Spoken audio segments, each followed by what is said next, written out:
ரொம்ப அழகா பேசினாங்க. இல்ல, எனக்கு ஒரே ஒரு விஷயம் மட்டும் சொல்லிடுறேன். கமல் சார் ஏன் உலக நாயகன் அப்படின்றது மட்டும் ஒரு எக்ஸாம் சொல்லி, இது அமரன் எடுத்தோம், அப்ரிஷியேட் பண்ணாங்க. எனக்கு அமரன் பத்தி அவங்க பேசினதை விட நான் கொட்டுக்காலின்னு ஒரு படம் எடுத்தேன்.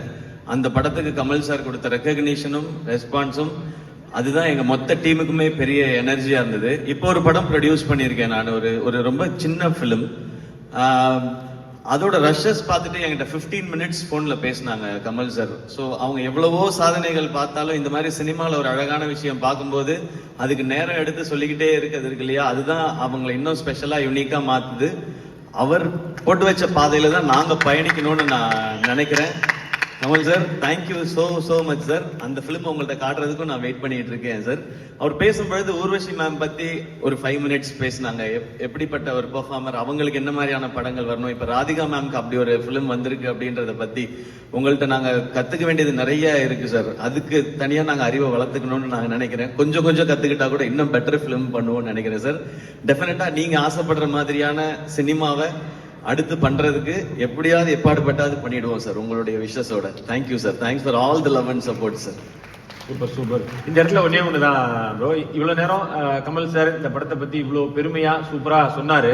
பட் ஃபர்ஸ்ட் அந்த படத்தை பார்த்துட்டு வந்து உங்ககிட்ட ஒண்ணு சொல்லியிருப்பாருல்ல, அத அவரு சொன்ன மாதிரியே நீங்க அவர் வாய்ஸ்ல சொன்னீங்கன்னா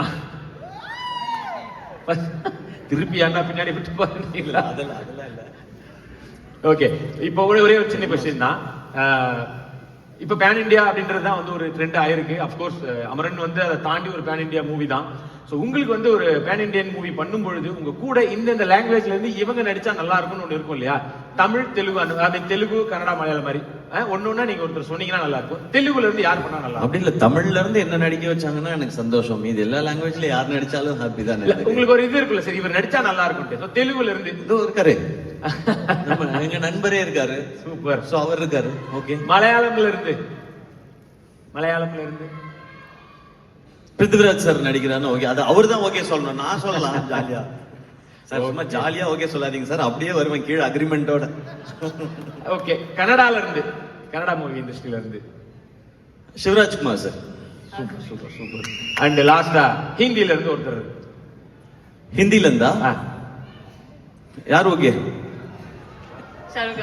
எஸ்ஆர்கே. சூப்பர். இப்ப தமிழ் இது எல்லாத்துக்கும் சேர்த்து நீங்க ஒரே ஒருத்தர் நடிக்க வச்சிட்டீங்கனாலே அது ப்ராப்பர் பேன் இண்டியன் பிலிம் ஆயிடும். ஃபர்ஸ்ட் பேன் இண்டியன் அது உருவாக்குனது கமல் சார் தான். Super bro. சோ தமிழ்ல இருந்து ஒரே ஒருத்தர் சொல்லிட்டீங்கன்னா அவ்வளவுதான். உங்க கூட ஏங்க அது என்ன, நான் நடிக்கிறேன் இல்ல, இல்ல இவங்க என்னன்னா உங்க பேரை சொல்லுவாரு, இதை கேளுங்கன்னு சொன்னாங்க. இல்ல அந்த தப்பு பண்ண மாட்டேன். ஏற்கனவே நிறைய தடவை பண்ணிருக்கேன் அந்த மிஸ்டேக், இன்னொரு தடவை பண்ணக்கூடாது. Super bro. So all the best. Thank you SIMA. Doctor, மாவீரன், தொடர்ந்து அமரன். ஸோ இந்த லாஸ்ட் 5 இயர்ஸ்ல 3 அவார்ட் கொடுத்துருக்கீங்க. ஒவ்வொரு முறை நான் ஒரு எக்ஸ்பெரிமெண்டல் ஃபிலிம் பண்ணும் பொழுதும் அதை ரெகக்னைஸ் பண்ண சைமா டீமுக்கு என்னுடைய மனமார்ந்த நன்றிகள். இன்னும் தொடர்ந்து அந்த மாதிரி முயற்சிகள் தொடரும், அதை இங்க சொல்லிக்கிறேன். அண்ட் இவ்வளோ நேரம் இருந்து அப்ரிஷியேட் பண்ற அவ்வளோ ஆடியன்ஸ்க்கும் ஒவ்வொருத்தருக்கும் என்னுடைய மனமார்ந்த நன்றிகள். தேங்க்யூ.